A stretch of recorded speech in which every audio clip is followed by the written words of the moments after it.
ये कहानी है एक ऐसे योद्धा की जो अपनी शक्ति, वीरता और बहादुरी के लिए पूरे देश में प्रसिद्ध था। उसका नाम था नामान, अराम देश का सेनापति। लाखों लोगों की नजर में वह विजेता था। उसके अधीन सेना चलती थी, राजा उस पर भरोसा करता था। पर उसके जीवन में एक ऐसा घाव था, एक ऐसा अभिशाप जो उसके पूरे अस्तित्व को खा रहा था।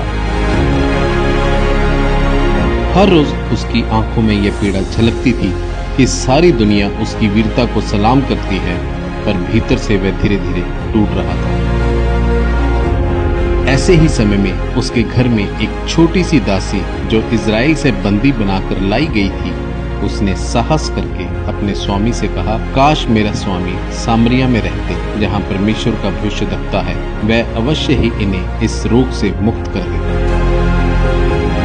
यही शब्द, यही छोटी सी गवाही नामान को उस परमेश्वर के दूत भविष्यद्वक्ता एलीशा के पास ले जाने का कारण बनी। और यहीं से शुरू होती है एक ऐसी यात्रा जिसमें अभिमान और आज्ञाकारिता टकराते हैं और अंत में परमेश्वर की शक्ति विजयी होती है।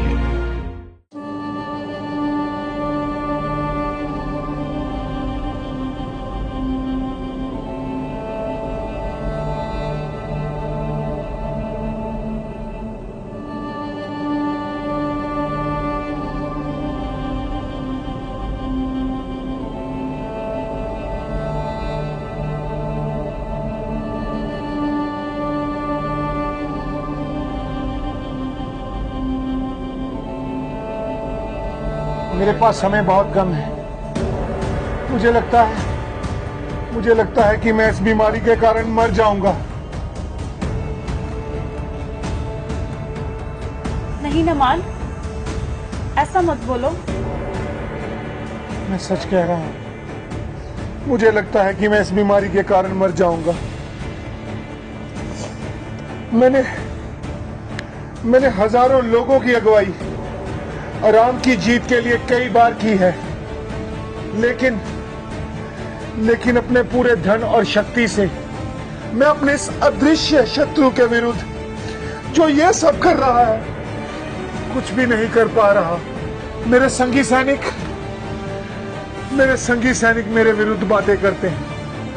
मेरे मुंह पर तो वो कुछ नहीं कहते, परंतु मेरी पीठ के पीछे वो मुझे कोड़ी कहते हैं, कोड़ी। मुझे लगता है कि मैं इस कोड़ के कारण मर जाऊंगा। कुछ नहीं होगा तुम्हें नमान। नहीं, अब मुझे लगता है कि मेरा अंत निकट आ गया है। इस बीमारी के विरुद्ध मैं कुछ भी नहीं कर पा रहा हूं। अगर मेरा स्वामी शिमरोन के भविष्यवक्ता के पास होता तो वो उसे कोढ़ से चंगा कर देता। क्या सच में? हाँ, ऐसा हो सकता है। तुमने ऐसा क्या कहा कि मेरी पत्नी चौंक गई? नमान, ये लड़की कहती है कि अगर तुम शिमरोन के भविष्यद्वक्ता के पास होते तो वो तुम्हारा कोढ़ चंगा कर देते। तुम अच्छी तरह से जानती हो कि ये बातें वास्तव में सच्चाई नहीं है, इसलिए मेरे साथ इस बीमारी के इलाज और शिमरोन के भविष्यवक्ता के बारे में कोई बातचीत मत करो। मुझे लगता है कि मैं इस बीमारी से मरने वाला हूँ।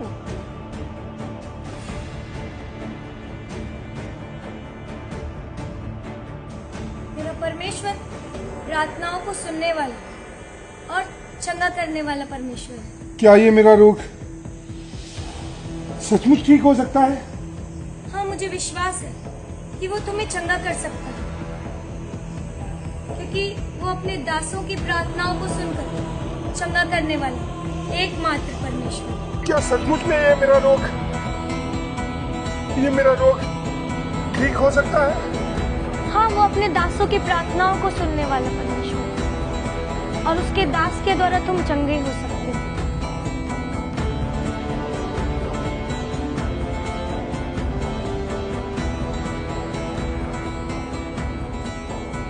ऐसा कैसे संभव हो सकता है कि किसी व्यक्ति के कहने मात्र से मेरा कोड शुद्ध हो जाए?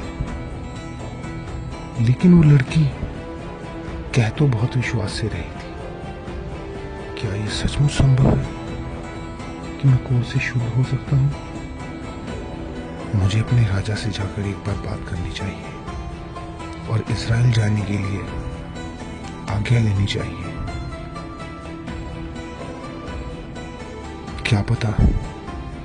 क्या पता वो लड़की सच बोल रही हो और मैं सच में इस कोड से शुद्ध हो जाऊं।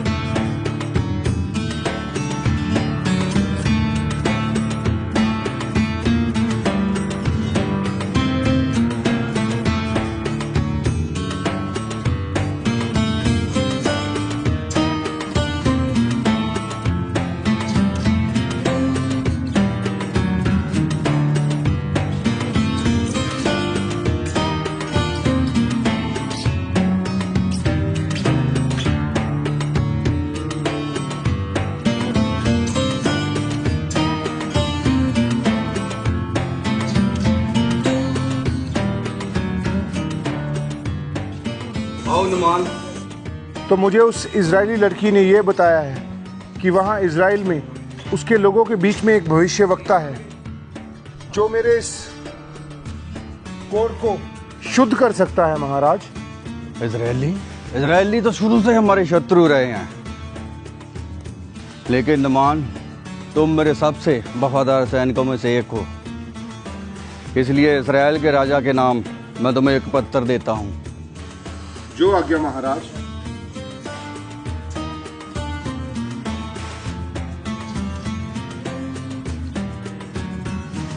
हमने कल दिन निकलने से पहले निकलना है।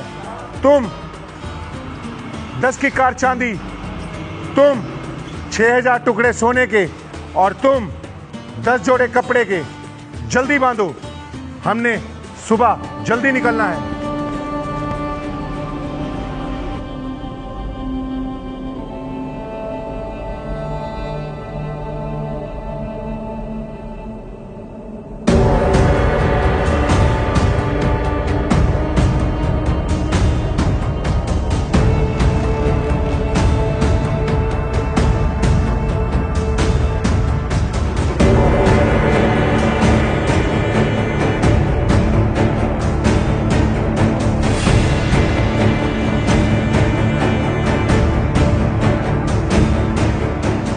मैं आराम का राजा हूँ।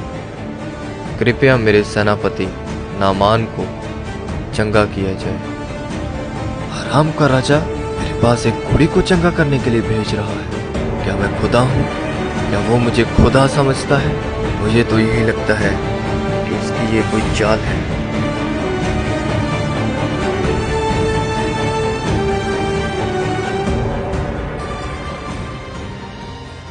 मैंने अभी अभी एक खबर सुनी है कि आराम देश से सेनापति नामान आया है एक पत्र लेकर, जिसमें उसकी कोड की बात लिखी हुई है। और ये पत्र पढ़ते ही इजराइल के राजा ने अपने कपड़े फाड़े और उस पत्र में लिखा था कि वो आपसे भेंट करना चाहता है। तो राजा के पास ये कहला भेजो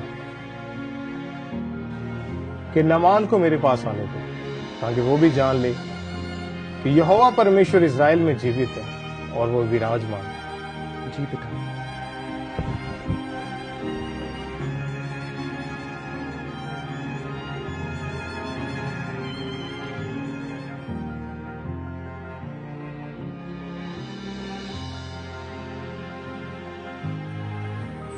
जी मेरे पिता, आराम देश से नामान आया है। वो कोढ़ के रोग से पीड़ित है।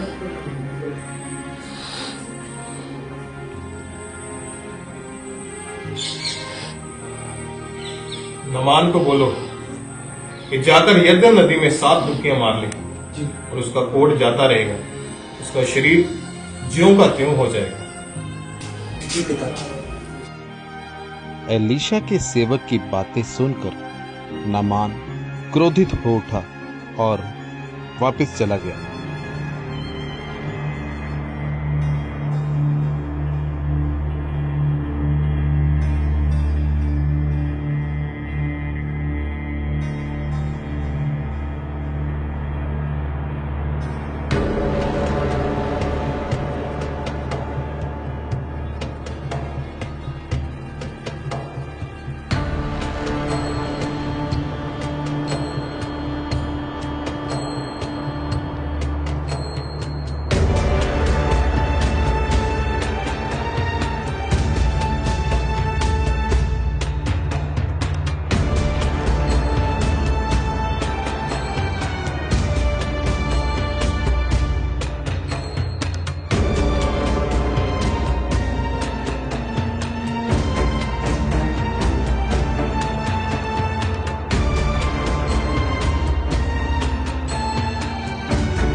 कैसा भविष्यवक्ता था वो।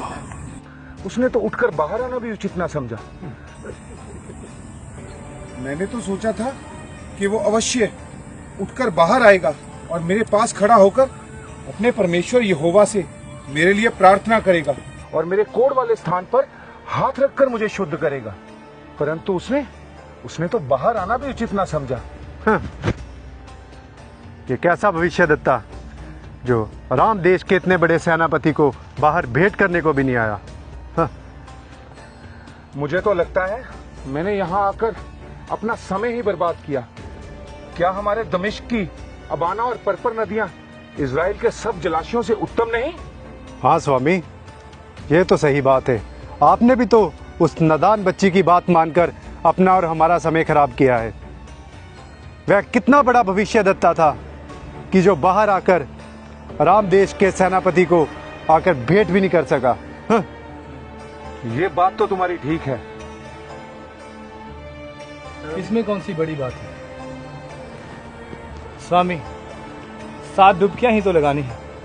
अगर वो भविष्यवक्ता आपको इससे भी कठिन कोई काम देता तो क्या आप ना करते? बात तो तुम भी उचित कर रहे हो। मेरे ख्याल से आपको 7 डुबकियां लगा लेनी चाहिए। देखते हैं कि क्या होता है।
हमारे स्वामी शुद्ध हो गए? ये कैसे हो सकता है? यर्दन नदी में 7 डुबकी लगाकर सेनापति का कोढ़ जाता रहा। ये कैसे हो सकता है? उस नबी की बात सच हो गई। सचमुच देखो, हमारे स्वामी का सारा कोढ़ जाता रहा और वे बच्चे के समान निर्बल हो गए। मैं शुद्ध हो गया, मैं शुद्ध हो गया, मैं शुद्ध हो गया, मैं शुद्ध हो गया, मैं शुद्ध हो गया।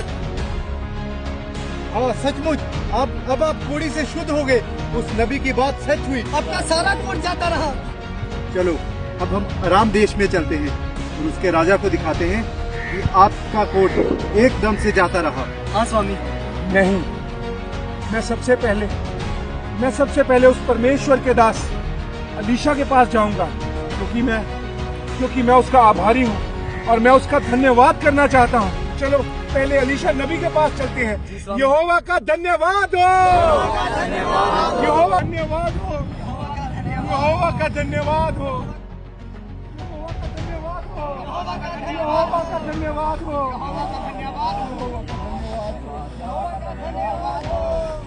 स्वामी, आप तो सच में कोट से शुद्ध हो गए। हाँ स्वामी।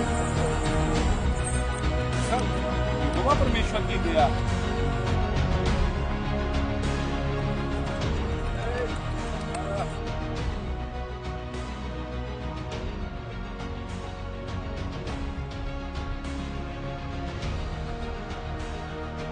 हे परमेश्वर के दास, आपका धन्यवाद हो। आप ही के कारण मैं कोट से शुद्ध हो सका और मैं आपके लिए उपहार स्वरूप कुछ भेंट लाया हूं। कृपया इसे स्वीकार करें। मैं यहोवा परमेश्वर को मानता हूँ और निश्चय ये भेंट मैं ग्रहण नहीं कर सकता।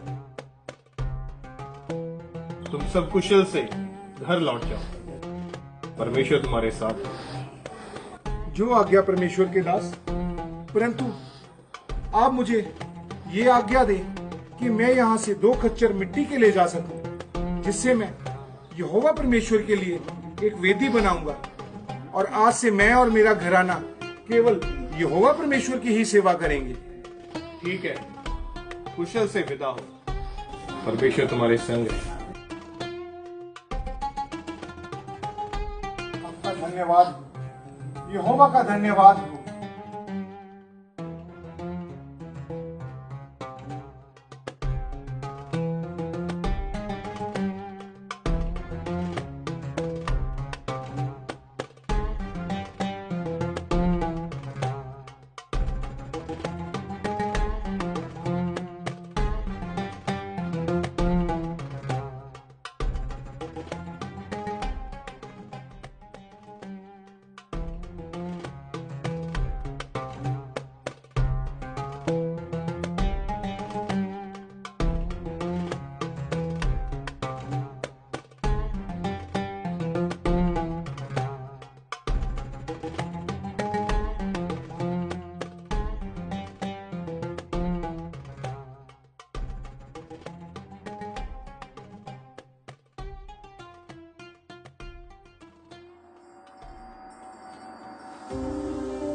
नामान,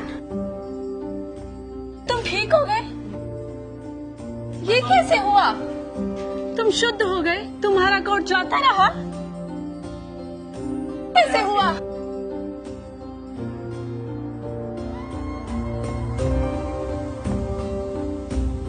मुझे विश्वास नहीं हो रहा, तुम वही कोड़ी नामान हो। ये कैसे हुआ? ये सब यहोवा परमेश्वर की दया से हुआ है।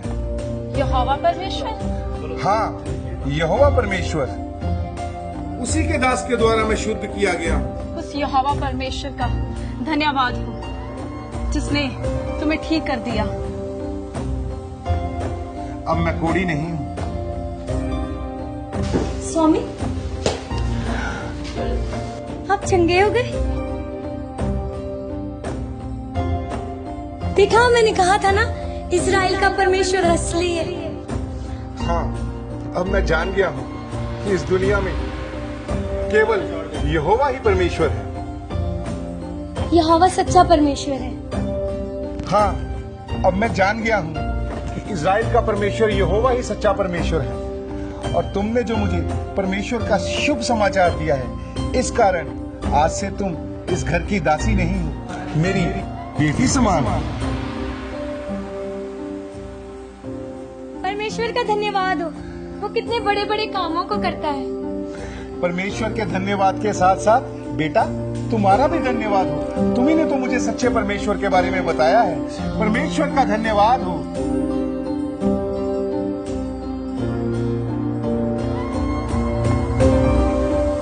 जैसा कि आपने देखा कि परमेश्वर के दास भविष्यद्वक्ता एलिशा के मुख से निकले हुए वचनों को जब नामान ने माना तो उसकी जिंदगी में एक बड़ा चमत्कार हुआ। उसका सारा कोढ़ हमेशा के लिए जाता रहा। आज भी हमें इस बात पर गौर करने की जरूरत है कि परमेश्वर के दासों के मुख से निकले हुए वचन, उनके मुख से निकला हुआ एक एक शब्द हमारी जिंदगी में बड़े बदलाव और चमत्कारों को पैदा करता है। उनके मुख से निकले हुए शब्द परमेश्वर की ओर से होते हैं और वो शब्द कभी भी गिरते नहीं हैं, वो हमेशा पूरे होते हैं। जब हम अपनी जिंदगी में परमेश्वर के दासों के मुख से निकले हुए उन वचनों को अपने जीवन में ग्रहण करते हैं तो हम अपने जीवन में उन तमाम बंद रास्तों को खुलता हुआ देखते हैं। हम अपने जीवन में छुटकारे को आते हुए देखते हैं, चंगियाई को आते हुए देखते हैं। जिस तरह नामान कोढ़ी ने एलीशा के शब्दों को ग्रहण किया और उस पर ईमान लाया, विश्वास किया, तो परमेश्वर ने उसे उसके कोढ़ से सदा के लिए आजाद कर दिया। तो आज आप भी परमेश्वर के दासों के मुख से निकले हुए एक एक वचन पर विश्वास करें, उन पर ईमान लाएं और उन्हें अपने जीवन में ग्रहण करें, ताकि आप भी नामान कोढ़ी की तरह अपनी चंगियाई, अपने छुटकारे को और अपनी आजादी को ले सकें। सबको जय मसीह की।